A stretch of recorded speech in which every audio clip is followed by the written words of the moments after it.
The Big Red Tractor and the Little Village. Once upon a time, in a little field, in a happy little village, lived a big red tractor. Every morning during plowing season, the village people, no, not those village people, would come out and start the red tractor. Everyone loved the tractor and the powerful noises it would make. They would cheer for the big red tractor because he would help them through plowing season.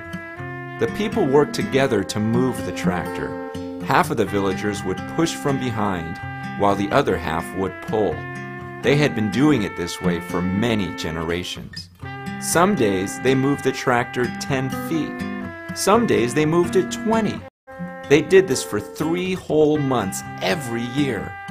Because of their hard work, the villagers always managed to plow the field, just in time to plant, and just before the rainy season.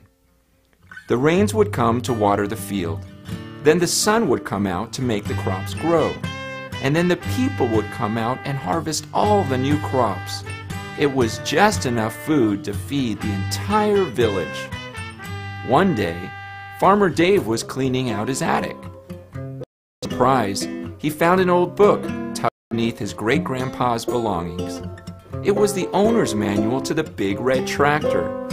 This book told about how the tractor was made and all of the great things it could do. Farmer Dave studied the book all night. He was shocked by what he was reading. According to the book, if the big red tractor was running properly, it could plow the whole field in just one day. Early the next morning, Farmer Dave to tell them the good news, but nobody believed him. "There's no way that tractor can move on its own," some said. One lady said, "It sounds like you're reading a fairy tale." The people laughed at him. This made Farmer Dave very sad. This didn't stop Farmer Dave from believing what he read. Every night, while the other villagers were asleep, Farmer Dave spent time repairing the big red tractor. One night, Farmer Dave fixed the tractor completely. He jumped on the tractor and had so much fun driving it, he ended up plowing the whole field in one night. The next morning, the villagers woke up and were in shock. The whole field had been plowed.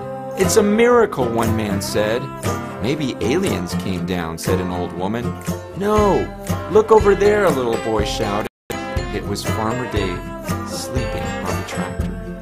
It was then that the people shouted, "He was right! The tractor book is true!" The villagers ended up plowing many fields that year and harvesting way more food than they could ever eat. They had so many leftover boxes of food that they began taking the boxes to other villages where food was scarce. The big red tractor and his little village soon became famous throughout the land. They became known as the most generous and life-giving people in the whole wide